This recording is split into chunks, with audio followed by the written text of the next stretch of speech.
I'm going to begin by saying, of course, I mean, it's easy to see why Amy's life would translate so well into a big screen documentary. I was just wondering was there a particular moment where you realised this is going to be my next subject, this is who I'd like to make a documentary about? It's a good question. I guess it really started, I started doing a bit of research on Amy, and I just thought, okay, one thing about her, she's either brilliant or it's really bad. I mean, there's very little middle ground. There's very little mediocre with Amy. There's always something. There's always drama about her. And I suppose you need that to make a film about someone. The big turning point really was the moment when I just started to read her lyrics properly and realise, oh my God, it's all written down. If you understand a little bit about her life, then you read the lyrics, you realise she's thought about it, she's discussed it, she's put it all down into her songs, and it became very clear that they would always be the spine of the movie. And it would be the narrative would be structured around each song. Because I was wondering, I mean, the film is obviously so incredibly moving, and what you've managed to do remarkably is create this bond between the subject and the viewer. But did you feel that yourself? Did you feel very close to her during this process? Because I imagine with all this footage, you must have felt like you knew her. Yeah, it's part of the strange part of this sort of style of filmmaking is that you spend a lot of time with these people and you study them and you really look at every shot and every photograph and what are they thinking, what are they feeling here, what do they mean. I suppose it'd be interesting to kind of play poker with these people after you've made a film about them, because you can tell that you can see the tells. You can see when they're lying. You can see when they're comfortable and not comfortable. You get to understand the body language of each of these characters. Same with Senna. Same with Amy. Because how essential is it for you, though, to get behind... Because the Amy that we eventually sort of grew to know was the Amy that was splashed all over the front covers of the papers with blood-stained shoes, leaving nightclubs. But was it really essential for you to focus on the music and the girl behind the facade? I mean, at heart, she's a sort of a North London sort of chubby-cheeked, outspoken girl. And is that something that you always wanted to really get to the bottom of? Not always, but once I saw that early footage of her, and I really liked her, and I thought she's really funny, she's cool, she's quite an interesting girl. She's like the girl next door. Then I realised we had a movie, because I thought, actually, nobody's seen this.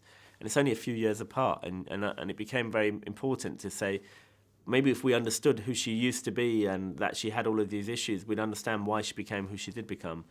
And also the decisions of herself, but also the people around her that led to her becoming that person that sort of everyone quite had an easy laugh out of, kind of found it very easy to humiliate her, or comedians to make fun of her, or people to kind of share YouTube videos and not think of her as being an ordinary kid just like us. That's the thing. She was a normal North London girl, could have gone to school with her, might have bumped into her at the bus stop, who happened to be able to sing, which made her a big popular star. It doesn't mean that she's still not this human with all of the kind of insecurities that we all have. Yeah. And I love the fact that there's no agenda to this. It just very much presents the facts of her kind of demise. But I mean, obviously, Mitch has come out and spoken out against this movie.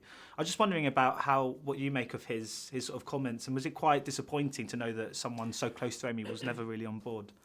No, I think when we were making the film, it became very clear that a lot of the people we were talking to would say similar things. We did our research, quite a lot of people. We spoke to over 100 people, saw a lot of footage, and really, what's in the film is because we kept coming up with the same kind of storylines, and we kept coming up with the same footage, and so we felt like, look, either we make the film honestly or we don't make the film at all.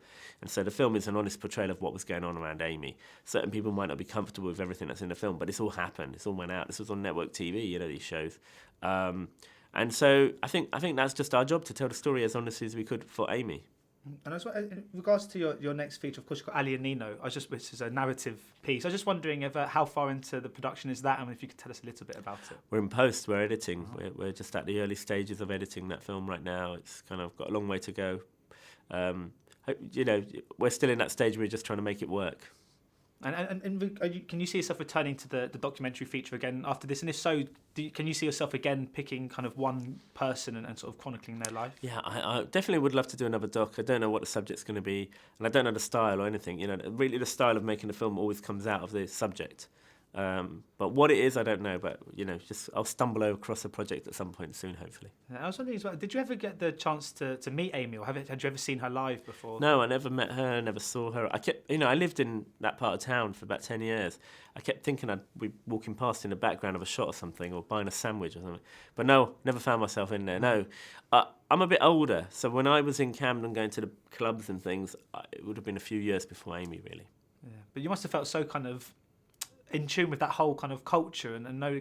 I mean, do you think that almost sparked the initial interest into her? I knew that area very well. I was around for 10 years in that part of town, so it felt somewhere that I knew, and that's what I meant by I was interested by making this film about her, but also making a film about that part of town and London. This film's a London film, really, North London film, which is where I'm from. And it felt like it was just somehow, I wanted to put it down because it's a really interesting, creative place, but it's also a bit edgy. And, you know, all of this stuff was going on in that Camden, particularly then. There was a lot going on. And it was a moment in time. This kind of, Amy became a cultural reference point for a lot of people in a way.